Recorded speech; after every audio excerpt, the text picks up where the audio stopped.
আজকাল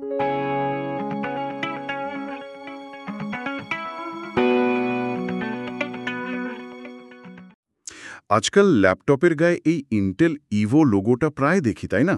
হ্যাঁ, একদম। খুব কমন হয়ে গেছে। তো এই জিনিসটা ঠিক কি?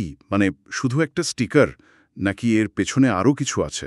না, না, শুধু স্টিকার একদমই না। এটা আসলে ইন্টেলের একটা পুরো সার্টিফিকেশন প্ল্যাটফর্ম।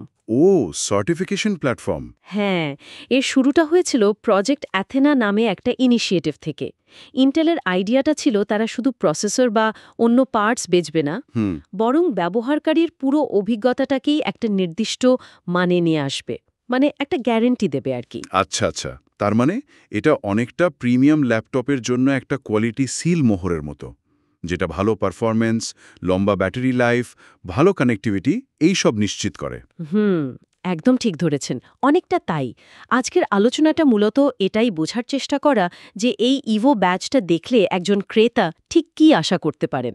বেশ, তাহলে আসুন সুবিধাগুলো নিয়ে একটু বিস্তারিত কথা বলি। প্রথমে পারফরম্যান্স, মানে রেসপন্সিভনেস। ল্যাপটপ কি সত্যিই খুব ফাস্ট হয়? হ্যাঁ, বেশ ফাস্ট। মানে ধরুন চালু হওয়াটা খুব দ্রুত হয়, অ্যাপস লোড হতে সময় নেয় না, মাল্টিটাস্কিংয়ে ল্যাগ করে না। কতটা ফাস্ট হতে পারে পুরনো হলোর চেয়ে? ইন্টেলের দাবি অনুযায়ী প্রায় 40% পর্যন্ত দ্রুততর হতে পারে। আর একটা দারুণ ব্যাপার হলো ইনস্ট্যান্ট ওয়েক। ইনস্ট্যান্ট ওয়েক সেটা কি? মানে স্লিপ মোড থেকে 1 সেকেন্ডেরও কম সময়ে রেডি হয়ে যায়। ধরুন লিডটা খুললেন আর সাথে সাথেই কাজ শুরু। ওহ, ওয়াও! এটা তো ব্যবহারের অভিজ্ঞতা পুরো বদলে দেয়। একদম। আর এই ফাস্ট পারফরম্যান্সটা আসে কোথা থেকে? শুধু কি লেটেস্ট প্রসেসর? হ্যাঁ, প্রসেসর তো অবশ্যই একটা বড় কারণ। মানে মিনিমাম 11তম জেনারেশন বা তার পরের ইন্টেল কোর প্রসেসর লাগে। কিন্তু ইভো শুধু প্রসেসরের ওপর নির্ভর করে না। এর সাথে দরকার ফাস্ট র্যাম, আর খুব জরুরি হলো NVMe SSD. Right, NVMe SSD SATA SSDর চেয়ে অনেক ফাস্ট। সেটাও নিশ্চিত করা হয়। আচ্ছা, এটা খুব গুরুত্বপূর্ণ পয়েন্ট। এবার আসি ব্যাটারিতে। শোনা যায় ব্যাটারির লাইফ নাকি দারুণ, ফুল এইচডি ডিসপ্লেতে 9 ঘন্টারও বেশি। ঠিক তাই। এবং এটা শুধু ল্যাবের টেস্ট নয়, ইন্টেল জোর দেয় রিয়েল ওয়ার্ল্ড ইউজেজের উপর। মানে সাধারণ ব্যবহারে কতটা চলে। 9+ ঘন্টা, বাহ! আর চার্জিং? র্যাপিড চার্জিং সাপোর্ট করে। মানে ধরুন 30 মিনিটের চার্জে প্রায় 4 ঘন্টার মতো ব্যাকআপ। দারুণ তো। তার মানে চার্জার নিয়ে অত চিন্তা করতে হবে না। হ্যাঁ, সেটাই লক্ষ্য, যাতে ডিভাইসটা আসলেই পোর্টেবল হয়। পোর্টেবিলিটির কথা যখন উঠল, ডিজাইন বা দেখতে কেমন, ওজনে হালকা কিনা, এগুলো কি ইভোর শর্ত? অবশ্যই। ইভো মানে শুধু ভেতরের পার্টস নয়, ল্যাপটপটা স্লিম হতে হবে, হালকা হতে হবে, দেখতে প্রিমিয়াম হতে হবে, বিল্ড কোয়ালিটি ভালো হতে হবে। মানে পুরো প্যাকেজটাই প্রিমিয়াম হওয়া যায়। অ্যাক্টিভিটির দিকে আসি, এখানে কি কি থাকে? এখানেও সব লেটেস্ট স্ট্যান্ডার্ড, যেমন ওয়াইফাই 6 মাস্ট। এখন তো 6 বা 7 এর দিকে যাচ্ছে। এর সুবিধা কি? শুধু স্পিড? স্পিড তো বটেই, কিন্তু আরও জরুরি হলো অনেক ডিভাইস একসাথে কানেক্টেড থাকেও নেটওয়ার্কটা স্টেবল থাকে, লেটেন্সি কম হয়। বুঝলাম। আর পোর্টস? থান্ডারবোল্ট 4 বা এখন কিছু মডেলে থান্ডারবোল্ট 5 পোর্ট থাকাটাও জরুরি। থান্ডারবোল্ট 4 এর সুবিধা কি? একটা পোর্টেই অনেক কাজ। ডেটা ট্রান্সফার দ্রুত, 40 জিবিপিএস পর্যন্ত। এক্সটার্নাল হাই রেজ ডিসপ্লে লাগানো যায়। পাওয়ার ডেলিভারি, মানে ল্যাপটপ চার্জও করা যায়। ও, মানে একটা পোর্টের সব? অনেকটা তাই। কিছু মডেলে অপশনাল 5G কানেক্টিভিটির অপশনও থাকে। আচ্ছা, আর আজকাল তো ভিডিও কল, অনলাইন মিটিং খুব কমন। এই দিকটা কেমন? Multimedia, conferencing? হ্যাঁ, এটাও ইভোর একটা ফোকাস।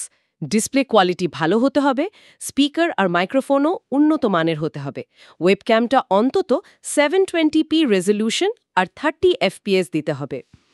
720p মিনিমাম, ঠিক আছে। আর এখন নতুন মডেলগুলোতে ইন্টারেস্টিং কিছু এআই ফিচারও আসছে। এআই ফিচার যেমন?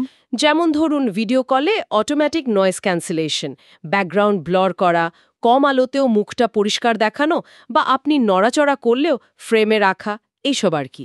ওয়াও, এগুলো তো খুব কাজের ফিচার এখনকার জন্য। সময়ের সাথে সাথে এগুলো ইভোর অংশ হয়ে যাচ্ছে। আর মাল্টিটাস্কিং, মানে একসাথে অনেক অ্যাপ চালানো? সেটার জন্যও তৈরি। মিনিমাম 8 GB র্যাম তো লাগবেই, যাতে অনেকগুলো ট্যাব বা অ্যাপ একসাথে চালালেও স্লো না হয়। Right, performance, battery, connectivity, multimedia সবই তো দারুণ, কিন্তু সিকিউরিটির ব্যাপারটা, আজকাল তো ডেটা সিকিউরিটি খুব জরুরি। একদম ঠিক পয়েন্ট। হ্যাঁ, সিকিউরিটিও ইভো সার্টিফিকেশনের একটা অংশ।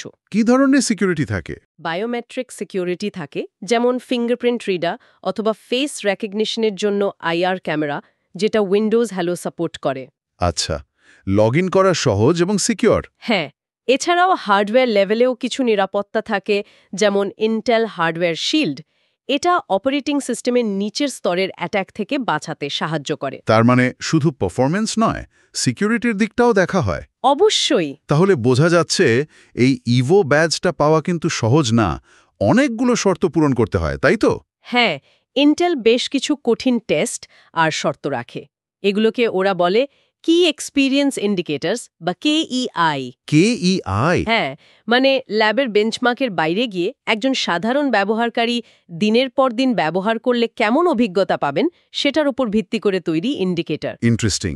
সংক্ষেপে বললে কি কি জিনিস মিনিমাম থাকতেই হয়? সংক্ষেপে বলতে গেলে 11তম জেন বা নতুন Intel core i5 i7 processor, minimum 8 GB RAM, 256 GB বা তার বেশি NVMe SSD, ফুল এইচডি ডিসপ্লেতে 9+ ঘন্টা real world battery life, fast charging, 1 সেকেন্ডের কম সময়ে ওয়েক আপ, ওয়াইফাই 6 বা তারও নতুন, থান্ডারবোল্ট 4 বা নতুন পোর্ট, ভালো মানের audio video conferencing setup, biometric security.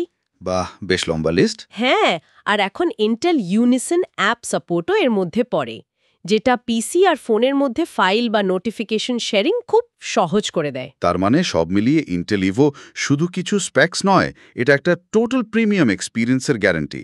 একদম, মানে ল্যাপটপটা ফাস্ট হবে, ব্যাটারি ভালো চলবে, দেখতে সুন্দর আর হালকা হবে, কানেক্টিভিটি লেটেস্ট হবে, সিকিউর হবে, আধুনিক কাজের ধরনের জন্য একদম পারফেক্ট আর কি। আর এটা সময়ের সাথে বদলায়ও। হ্যাঁ, এটাই গুরুত্বপূর্ণ। নতুন প্রযুক্তি এলে ইভোর শর্তগুলো আপডেট হয়, তাই ইভো ব্যাজটা সবসময় আপ টু ডেট প্রিমিয়াম অভিজ্ঞতার কথাই বলে। খুব পরিষ্কারভাবে বোঝা গেল পুরো ব্যাপারটা। দারুণ আলোচনা হলো। হুম। শ্রোতাদের জন্য শেষ করার আগে একটা প্রশ্ন রেখে যাই। আচ্ছা, এই যে ইভো একটা স্ট্যান্ডার্ড তৈরি করে দিচ্ছে বিভিন্ন ব্র্যান্ডের প্রিমিয়াম ল্যাপটপের জন্য, হুম। এই স্ট্যান্ডার্ডাইজেশনটা কি নির্মাতাদের নিজস্ব ইনোভেশন বা ইউনিক কিছু করার সুযোগকে একটু কমিয়ে দিচ্ছে? মানে সবাই একই রকম ভালো ল্যাপটপ বানালে আলাদা বৈশিষ্ট্যগুলো কোথায় আসবে? এটা নিয়ে ভাবা যেতে পারে। এটা একটা ভালো পয়েন্ট, ভাবার মতো বিষয়।